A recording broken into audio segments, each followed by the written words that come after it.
मंदिर में जाने वालों, तुम खुद भी तो एक मंदिर हो।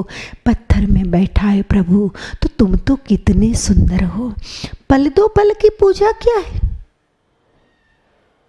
हर क्षण खुद को याद करो। पल दो पल की पूजा क्या है? हर क्षण खुद को याद करो। मूर्ति तो बोले ना बोले, तुम तो जिंदा ईश्वर हो। मूर्ति तो बोले ना बोले, तुम तो जिंदा ईश्वर हो। मंदिर में जाने वालों, तुम खुद भी तो एक मंदिर हो। फूल चढ़ाया, भोग लगाया, मंदिर में जीवन को गंवाया। मैं जब सुवास ध्यान को लेकर बात कर रही हूँ, सुवास ध्यान, सुवास प्रवेश ध्यान जब मैं समझा रही हूँ, तब यहाँ मुझे ये कहना है कि पुष्पों को परमात्मा को चढ़ाओ, ठीक है, कोई बात नहीं। कोई भगवान नहीं कहते मुझे फूल चढ़ाओ। परमात्मा आपकी थाली की शुद्धता नहीं देखते पूजा की, परमात्मा आपके दिल की शुद्धता देखते, आपके मन की शुद्धता देखते हैं। तो प्यारे साधकों, फूल चढ़ाना है तो चढ़ाओ, कोई बात नहीं है, कोई तकलीफ नहीं है मुझे। लेकिन आपके भीतर का पुष्पत्व भी आपको नजर आना चाहिए। इतना ही नहीं, इससे आगे मैं ये कहूँगी कि फूल को आपने चढ़ा दिया, परंतु उस पुष्प की सुवास में प्रवेश करना आप चूक गए, तो आपकी पूजा अधूरी रह गई। आपकी पूजा अधूरी रह गई। हो सकता है कि मेरे साथ सहमत कुछ लोग ना भी हो। कुछ संप्रदायों में, कुछ परंपराओं में दृष्टि भोग कहते हैं कि आँखों से भी भोग नहीं होना चाहिए चीज़ों का। लेकिन मैं ये कहूँगी, ये तो एक स्वाभाविक चीज़ है, उसमें वृत्ति होना ये अलग बात है। और आपके भीतर बैठे हुए परमात्मा आँखों के द्वारा भोजन को झांक ले और फिर सोचे कि यहाँ भी परमात्मा है, वहाँ भी परमात्मा है।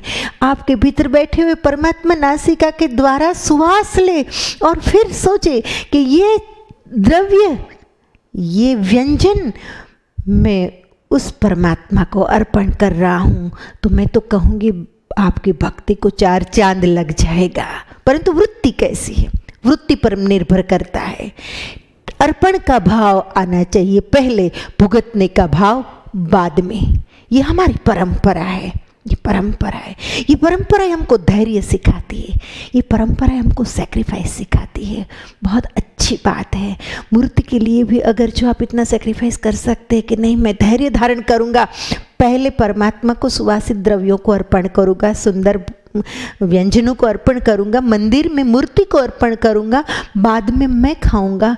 तो जो मूर्ति तक को हम मूर्ति को पहले अर्पण करते हैं, मूर्ति तक को इतना महत्व हम दे रहे हैं, तो जीता जागता आदमी कोई जो भूखा आपके सामने खड़ा हो तो उसको पहले देना। उस बच्चा भूखा है तो उसको पहले देना, घर में वृद्ध भूखा हो तो उसको पहले देना, घर में बीमार भूखा हो तो उसको पहले देना। ये सब बात सिखाती है ये बातें। लेकिन मूर्ता आदमी की केवल मंदिर तक रह गया, मूर्ति तक रह गया। छोड़ो फूल चढ़ाया, भोग लगाया, मंदिर में जीवन को गंवाया। मानो तूने मन को मनाया, ना सोचा क्या भीतर हो। भीतर के भावों को जब तक नहीं समझे और रूपांतरित नहीं हुए, तब तक सब मन को मनाने की बात है, सब धोखाधड़ी है, सब बनावट है, सब दंभ है, कोई अर्थ नहीं। भाव बदलने चाहिए, भीतर से भाव रूपांतरित हो जाने चाहिए आपके। दैरो हरम पे भटका हुआ तुम जन्म जन्म से भटक गया। मोहिनी मुक्त बनो और जानो तुम तो मस्त कलंदर हो। मंदिर में जाने वालों, तुम खुद भी तो एक मंदिर हो। और मस्त कलंदर की अवस्था में जो पहुंच गया ना, उसके लिए हर घटना ध्यान बन सकती है, हर घटना। खैर प्यारे साधकों, हम और बातें नहीं करेंगे, सुवास प्रवेश की ओर जाएंगे। तो ये विधि कैसे करनी है? पहले तो मैंने जो चौपाई में पूरे शास्त्र को लिखा है, उस चौपाइयों को समझ ले एक सूत्र के रूप में, सूक्ति के रूप में। जहाँ सुवास हो प्राप्त वहाँ पर, जहाँ सुवास हो प्राप्त वहाँ पर साधक बैठो मन को स्थिर कर। साधक बैठो मन को स्थिर कर। घ्राण शक्ति से उतरो तामे, घ्राण शक्ति से उतरो तामे, दृष्टा ब्रह्म रूप को पामे, दृष्टा ब्रह्म रूप को पामे। तो जहाँ भी सुवास प्राप्त हो ऐसे माहौल में प्रवेश करो, ऐसे माहौल में बैठो।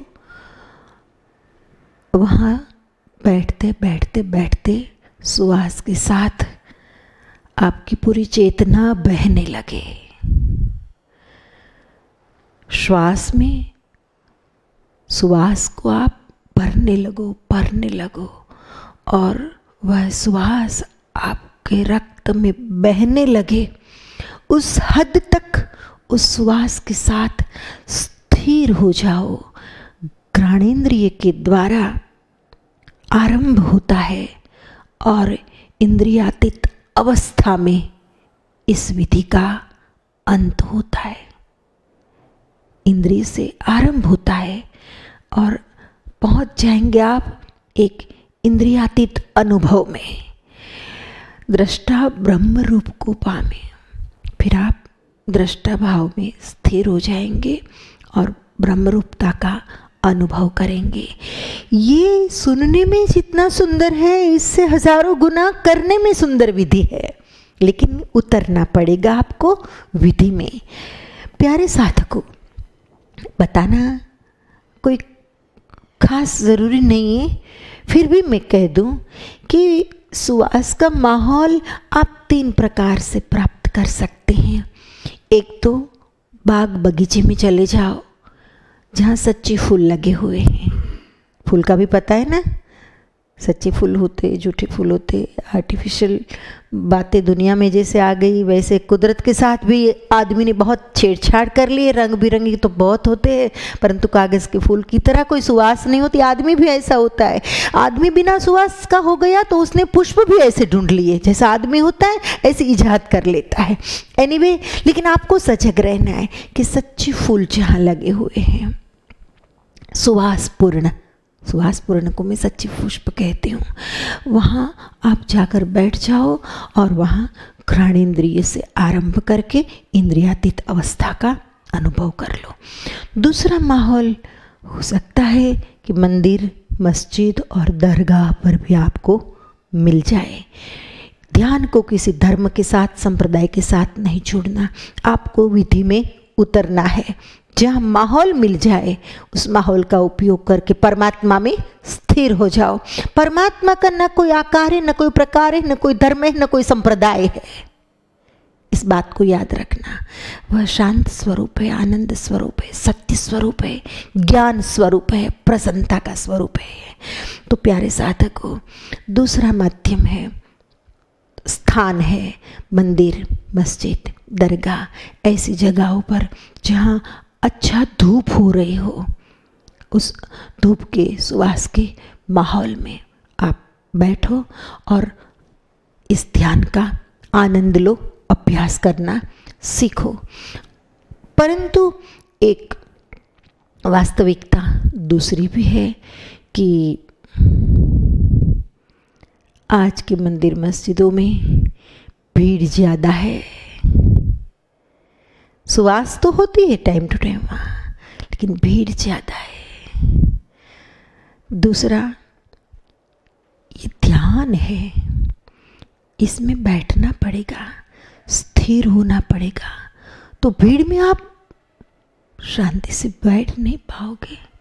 मैं तो ये कहूँगी कि जहाँ बड़े बड़े ट्रस्ट है, करोड़ों की तादाद में जिन धार्मिक ट्रस्टों में, बड़े बड़े मंदिरों में इनकम हो रही है, पता नहीं मेरी आवाज़ कहाँ तक पहुँचेगी, परंतु कुछ लोगों तक तो ज़रूर पहुँचेगी और सत्य का किरण ही काफ़ी है। तो मैं तो ये कहूँगी कि जहाँ जहाँ बड़े बड़े मंदिर है, बड़े बड़े ट्रस्ट है, वहाँ एक ध्यान खंड की अलग सुविधा होनी चाहिए।